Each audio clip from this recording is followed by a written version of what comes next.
What is up, everyone? I just got back from just the gnarliest trip to Glacier National Park. We hiked about 15 miles one day. I was only out there for one full day, but I wanted to get some shots with some of my friends, see some of my friends that were out there. They've been out there now for I think like a week and getting back as I'm recording this today. I was able to take out the LiteChaser Pro 12 on this shoot, and as a lot of you guys probably saw on Instagram, I did a post for Polar Pro there talking about the LiteChaser 13, which is coming out soon. Pre-orders are now live, and I wanted to talk through some of the differences with the new LiteChaser 13 from here out, LCP 13. And what it's been like using the LiteChaser Pro 12 for the last year. And while I have worked with Polar Pro in the past, this video is not sponsored. Polar Pro doesn't know I'm making this video. They could probably guess, but after last year, they have no input on this. These are my raw thoughts on everything. Getting into it, I'm gonna flick up my screen right here so you guys can see what I'm looking at. We're gonna take a look at the new LiteChaser Pro mobile filter system. It's a lot more than a filter system. This is a full-on content creating powerhouse machine. Getting into the features, this is an all-new design case. The iPhone 13 Pro and Pro Max are a little bit thicker and I think heavier than the 12s. So Polar Pro made an all-new case. If I scroll up here, you guys can see that gone is the old red colorway that was in the 12 colorway, and you now have this like blue colorway here on the case. I like that, it's kind of nice. I might go with that. It still has the black and this like khaki sort of sand brown. The cases are still MagSafe compatible, just like the LiteChaser Pro 12 was. But new here is the fact that none of the filters or grips or any of the accessories, including the cases, are gonna be compatible on the old LiteChaser Pro 12 platform. So this is a whole new thing. I don't think the features actually straight call out that you won't be able to use the 12 filters on the 13. It just says the 13 filters won't work on the 12 and 11 systems. But looking at the screenshot here, actually, if I pull this up, I wonder if I could dive in on it. The rails for this case are just like a little bit pushed wider out. Actually, if you guys want to take a look at what that looks like on the 12, pull this filter off right here, if I can unlock it. The rails on this system right here are just a little bit more tighter on the lens system. So that seems to be what will make it incompatible. Okay, the big thing here with this new system are lenses. Polar Pro is going to make their own lenses. If you guys remember from last year, the LiteChaser 12 Pro was compatible with Moments lenses, which I thought was great. It made, for anyone who's been doing mobile photography like me for years, be able to use the entirety of their kit on this particular platform. So I didn't need my Moment case to use my Moment lenses. I was able to use this for filters, lenses, everything. Now, Polar Pro is making their own lenses that will mount onto the LiteChaser. It looks like the first three that we'll get is this gold Morphic, a blue Morphic, and an 18mm wide. I really like the 18mm wide.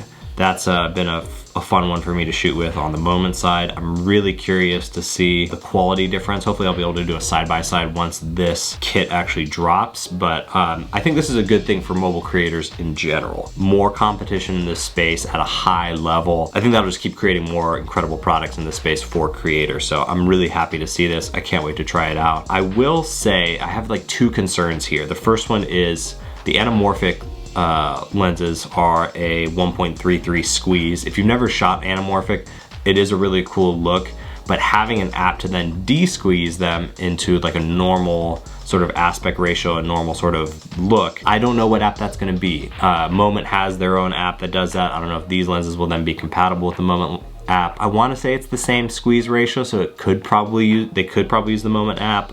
Maybe something like Filmic Pro could do it too, but that's kind of a question that's still kind of lingering out there for me. The other thing is I would really like to see a Tele macro lens. I know the iPhone 13 has a macro sort of option with the ultra wide, but wide macro to me, I would prefer a Tele macro. So if someone can get me something that's like 100mm equivalent with a macro functionality, that would be pretty pretty nice. Next, there is an all new grip. The grip does retain the same mechanism from last year's grip, which has this like sliding lock thing, which I actually have come to like. At first it was kind of hard to get used to, but I do like that it's a slimmer profile than something like the shoulder pod. And now we have a cold shoe mount on top. This is huge. I really like this for two reasons. One, I never used the threading on the old LiteChaser Pro mount here because I have like a male-to-male thread adapter somewhere, but it's one of those little accessories that's just annoying enough to try to carry around and adapt to anything. Whereas this, I already have a Rode VideoMic Pro, Rode VideoMic Micro, I think. That will just slide in there and that'll be really easy to use. I'm really happy with that. The other reason why I'm happy with it is this particular grip. I'll pull this off here so you guys can see this. It's symmetrical enough that I catch myself sometimes putting it on the wrong way, and I think with a cold shoe up there, it'll just make it even easier to get on there, orient correctly, and just kind of eliminate some of that friction. And honestly, the grip for me is kind of like the go-to accessory. I mean, I've left this case on my phone for most of the time. If I know I'm going out somewhere, I usually just bring the grip with me, maybe one filter or something as sort of like my base loadout, because it does allow you to just get a little bit more stabilization, allows you to get those angles just right when shooting. You know, it's just kind of nice to have. So I think that's important that they're continuing to invest in that accessory, and it just keeps getting better. There's also creative filters. So we have these new lenses which are doing the sort of anamorphic squeeze effect, but now with these blue morphic and gold morphic filters, along with some new V&D offerings, there's gonna be some more options for you there. I'm trying to think where I would use one of these like gold morphic filters versus an anamorphic gold lens. You guys know me, I'm more of like outdoor adventure, product, lifestyle, photography stuff. I'm not doing like a lot of, I don't know, night photography. I live out like almost in the forest and the wilderness. Maybe if I was like doing more city urban type stuff, which I'm not opposed to. If I was doing more of that, maybe that would be like a better environment for, yeah, some of those things. I don't know. I am stoked that Polar Pro is continuing to invest in this mobile filter space. I do kind of wish though, and I said this I think last year as well,